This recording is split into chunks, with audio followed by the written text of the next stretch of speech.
Chapter 1 Introduction to MLM. Multi-level marketing is one of the fastest growing yet most misunderstood methods of moving products in use today. It has been termed by many as the thing of the 90s. Believe me, it will go far beyond that. By 2010, more than $200 billion worth of products and services will be moving annually through multi-level marketing companies. Watch out for MLM in the 21st century.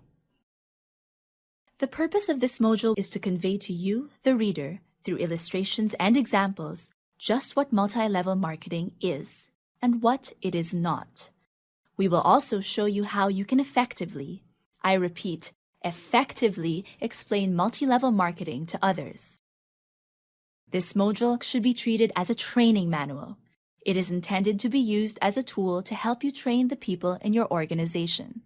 Include it in their initial kit of information about your program. I developed the napkin presentations, upon which this module is based, in 1973. I have been involved in multi-level marketing to one degree or another since 1969. This module will cover the 10 presentations developed thus far. Before going into the details of the 10 napkin presentations, allow me to answer one of the most frequently asked and probably the most basic of all the questions. What is MLM? This question is asked quite frequently in response to a button we often wear. Throughout this module, we shall use MLM and multi-level marketing interchangeably. Let's break it down. Marketing simply means moving a product or service from the manufacturer or provider to the consumer. Multi-level refers to the system of compensation provided to those persons who are causing the product to move or the service to be provided. Multi means more than one. Level refers to what may better be termed as generation. It could be called multi-generation marketing. We will stay with multi-level, since that is what is most common. It is so common, in fact, that many illegal pyramids and chain distribution schemes, or chain letters, try to pass themselves off as being multi-level programs. This creates such a stigma, although unjustified, that many of the newer MLM companies are using other names for their type of marketing. Some of the names you will hear are unilevel marketing, network marketing, and co-op mass marketing. There are really only 3 basic methods of moving products. Hold up 3 fingers as you demonstrate this point. Number 1, retailing. I'm sure everyone is familiar with retailing. The grocery store, the drugstore, the department store, going into a store and buying something is retail. Number 2, direct sales. Would usually, but not always, include insurance, cookware, encyclopedias, etc. Fuller Brush, the Avon Lady, Tupperware home parties, etc. are some examples of direct sales efforts. Number 3, multi-level marketing. MLM is the one we will be discussing in this book. It should not be confused with the other 2, especially with the direct sales method, with which MLM commonly is confused.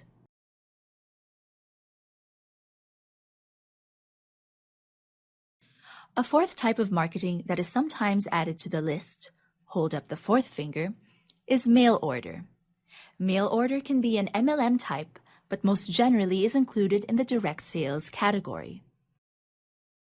A 5th type, often confused with MLM, I have already mentioned, is pyramid sales. The fact is, pyramids are illegal.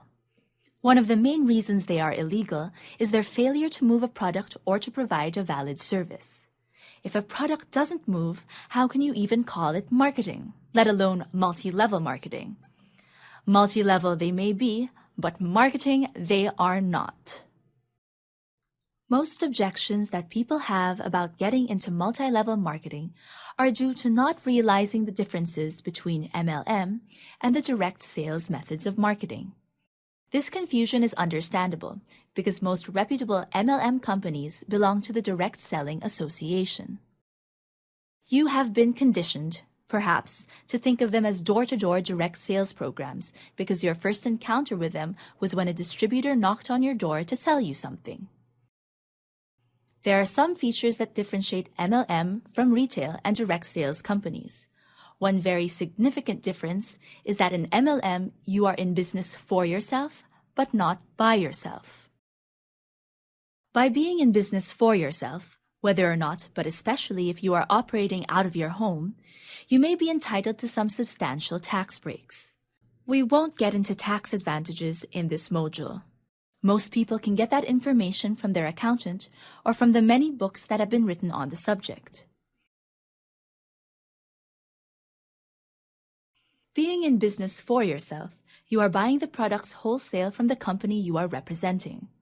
This means that you can and should use these items for your own consumption. Many people get involved in a company at first for this reason alone, to buy wholesale, and many of those will get serious. Since you are buying your products at wholesale, you can, if you wish to, sell those products at retail and make a profit. The most common misunderstanding about MLM is the notion that you have to sell retail to be successful. There is a lot to be said for selling retail, and it should not be ignored. Some programs even require that a retail quota be met in order to qualify for a bonus. You may sell if you want to or have to due to your particular program's requirements, but in regard to making the larger sums of income, the real success is in building the organization. Important point: let your sales come as the natural result of building the organization. More people fail than succeed by trying to do it the other way around. They try to build the organization by emphasizing selling. As you read through the napkin presentations that follow, you will see this concept unfold before you. The word selling triggers negative thoughts in the minds of about 95% of the people. In MLM, you don't need to sell the products in the traditional sense of the word. However, product does have to move or nobody gets paid. I define selling as calling on strangers and trying to sell them something they may neither need nor want. Again, product has to move or nobody gets paid. Another name for MLM is network marketing. When you build an organization, you are actually building a network through which you can channel your products. Retailing is the foundation of network marketing. Sales in MLM or network marketing come from distributors sharing with their friends, neighbors, and relatives. They never have to talk to strangers.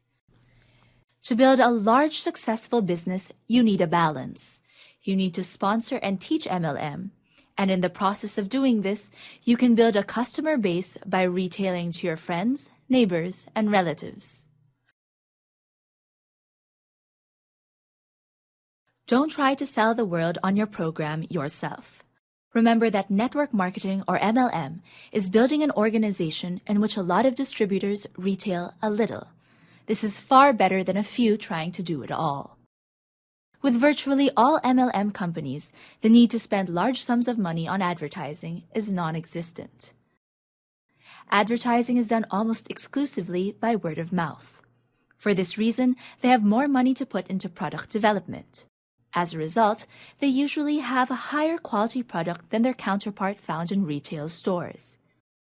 You can share with a friend a high-quality product of a type that they are already using. You're simply replacing their old brand with something that you have discovered through your own experience to be better. So you see, it's not going door to door every day calling on strangers. All network or MLM programs that I know of teach that if you simply share the quality of their products or services with friends, that is all the selling that is involved.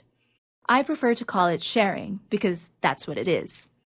Another thing that differentiates MLM from direct sales is the sponsoring of other distributors. In direct sales, and even in some MLM companies, it's called recruiting. However, sponsoring and recruiting are definitely not the same thing. You sponsor someone, then teach them how to do what you are doing, building a business of their own. I emphasize that there is a big difference between sponsoring someone and just signing them up. When you sponsor someone, you are making a commitment to them. If you are not willing to make that commitment, then you are doing them a disservice by signing them up. At this point, all you need to be is willing to help them build a business of their own. This module will be an invaluable tool in showing you what and how to do just that. It is a responsibility of a sponsor to teach the people they bring into a business all they know about that business. Things such as how to order products and keep records, how to get started, how to build and train their organization, etc. This module will go a long way toward making you able to meet that responsibility. Sponsoring is what makes a multi-level marketing business grow. As your organization grows, you are building toward becoming an independent, successful business person. You are your own boss. With direct selling companies, you work for the company. If you decide to quit that company and move to another area, you end up having to start all over again. In almost all of the MLM programs that I am aware of, you can move to another area of the country and sponsor people without losing the volume generated by the group you left behind. In multi-level marketing programs, you can make a lot of money. It takes a little longer with some companies than it does with others, but making a lot of money comes from building an organization, not by just selling the product. To be sure, you can make a good living in some programs by just selling the product, but you can make a fortune by building an organization as your primary function. People will get started in a multi-level business with the idea of making $50, $100, or even $200 per month. And suddenly they will realize that if they want to get serious about the business, they could be making $1,000 or $2,000 per month or more. Again, remember that a person doesn't make that kind of money by just selling the products. They make that kind of money by building an organization. That is the purpose of this book, to teach you the things you need to know to be able to build an organization and to build it fast, to develop certain and proper attitudes about MLM. If a person thinks multi-level marketing is illegal, having a connotation of being like a pyramid, and they do make that comparison, you are going to have trouble sponsoring them. You must teach them the facts to eliminate their attitude of mistaking a true multi-level marketing organization for a pyramid. One example you could show them is the illustration on the next page. The pyramid is built from the top down, and only those in at the very beginning can ever be near the top.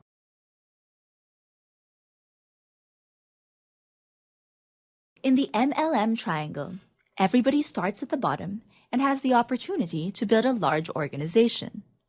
A new person can build an organization many times larger than his sponsor's organization if he wants. The main objective is to get your prospect into a general discussion concerning MLM and explain with your 3 fingers the differences between retailing, direct sales, and multi-level marketing. Then you will have a good start at sponsoring them into your particular MLM vehicle. As I stated earlier, by 2010, MLM will be doing in excess of $200 billion annually. That is big business. Most people don't realize that MLM is that big. Multi-level marketing has been in our midst for over 50 years. Some companies have been around for over 45 years and are already doing $1 billion per year by themselves. I know of one company that did over $6.5 million in its first year of operation. In its second year, it made over $62 million. For their third year, they projected $122 million. They are on track to hit $1 billion per year by their 10th year.